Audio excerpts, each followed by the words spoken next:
क्योंकि ये जब इंडस्ट्री में नहीं आई थी उसके पहले से हमारी इनकी मुलाकात है। इस वक्त यहाँ पे आए हुए हैं हमारे भोजपुरी के जाने माने सिंगर है रितेश पांडे, वो यहाँ पे आए हुए हैं। या हम अभी बात कर रहे थे कि भाई जब तक से आप अपने कंफर्ट जोन से बाहर नहीं निकलेंगे। नमस्कार, आप तमाम दर्शकों का स्वागत है। इस वक्त आप देख रहे हैं दरानी न्यूज़ और दरानी न्यूज़ की मौजूदगी है इस वक्त वाराणसी यानी बनारस में।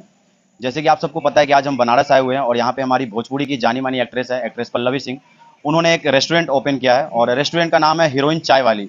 नाम काफ़ी ज़्यादा यूनिक है और जिस तरह से इन्होंने नाम रखा है लग रहा है कि इनका नाम ये काफ़ी लंबे टाइम तक चलने वाला है, क्योंकि जैसे कि आपने हाल ही में देखा होगा बहुत सारे इस तरह के नाम आए थे, बट वो इतने लंबे टाइम तक मार्केट में टिके नहीं। इस वक्त यहाँ पे आए हुए हैं हमारे भोजपुरी के जाने माने सिंगर है रितेश पांडे, वो यहाँ पे आए हुए हैं। फिर चलते हैं उनसे, खाते खाते ही थोड़ी बहुत बातें करेंगे और जानेंगे कि यहाँ पे उनको आके कैसा लग रहा है और उनकी इंडस्ट्री की एक एक कहते हैं एक फीमेल ने इतना बड़ा जो अपॉर्चुनिटी हासिल किया है उसके बारे में उनका क्या कहना है। रितेश जी, सबसे पहले तो आपका स्वागत है, कैसे हैं आप? बहुत बढ़िया। कह रहे थे कि काफ़ी लेट हो गए वैसे आप यहाँ आने में। मेरा काफी सारे मीडिया आए थे बट वो लोग चले गए। बट अच्छा, ये बताइए कैसा महसूस कर रहे हैं कि पल्लवी जी ने एक रेस्टोरेंट ओपन किया है? बहुत खुशी की बात है और ये रेस्टोरेंट देख के, इसका डेकोरेशन देख के अंदर से बहुत खुशी हुई। पल्लवी जी के लिए बहुत खुशी हुई क्योंकि ये जब इंडस्ट्री में नहीं आई थी उसके पहले से हमारी इनकी मुलाकात है और फिर इन्होंने इंडस्ट्री में भी बहुत नाम कमाया।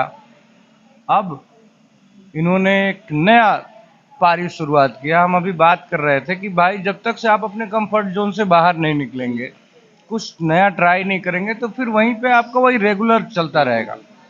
हमेशा जीवन में कुछ ना कुछ प्रयोग करते रहना चाहिए और इन्होंने किया है, बहुत अच्छा किया है, बहुत अच्छा कॉन्सेप्ट है। मेरे तरफ से इनको बहुत बहुत शुभकामनाएं।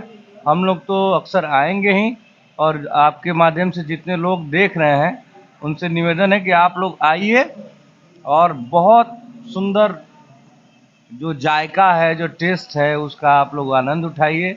पल्लवी जी हमारे चहेती एक्ट्रेस हैं भोजपुरी इंडस्ट्री की, तो इन्होंने एक नया पहल किया है, तो इसमें हम सभी को साथ देना चाहिए इनका और ऐसे ही खूब आगे बढ़ाना चाहिए इनको। रितेश जी, अभी हाल ही में आप, वैसे आपको जो भी दर्शक इस वीडियो को देख रहे होंगे, आपको पता है कि रितेश जी ने एक अभी थोड़े दिन पहले की बात है, इन्होंने एक भोजपुरी इंडस्ट्री में एक ऐसा मतलब मुकाम बनाया था जो मुझे लगता है अभी तक कितने बड़े बड़े सिंगर है इस इंडस्ट्री में, बट आज तक वो मुकाम उनको नहीं मिला। रितेश जी से मैं उस समय आया था इनके इवेंट में, बट अच्छे से बात नहीं कर पाया क्योंकि वहाँ पे बहुत सारी मीडिया हाउसेस आई थी और काफ़ी ज़्यादा क्राउड था, तो उस समय मुझे ये मौका नहीं मिला था उनसे बातचीत करने का। बट आज वहाँ से भी रिलेटेड कुछ सवाल करेंगे। रितेश जी, जैसे कि आपने एक भोजपुरी इंडस्ट्री में एक काफ़ी बड़ा एक अचीवमेंट किया, 1 बिलियन वाला। अच्छा, ये बताइए जैसे अभी आपका कोई हाल फिलहाल में कोई ऐसा गाना हो जो आने वाला हो या आया है गाना हेलो बेबी, जी, VYRL से आया है, आप लोग देखिए, बहुत अच्छा गाना है। कौन से चैनल से आया? Viral viral. अच्छा, वायरल से आया। तो देख लीजिए, ये रितेश जी हैं और फिलहाल अभी ये नाश्ता कर रहे हैं, तो ऐसा लग रहा है कि अभी थोड़ा बात करने के मूड में नहीं है। पहले इनको खाने दीजिए अच्छे से, उसके बाद थोड़ी सी बातचीत करेंगे। कैमरामैन सूरज जायसवाल के साथ मैं विक्की जायसवाल, दरानी न्यूज़। जय हिंद, जय भारत।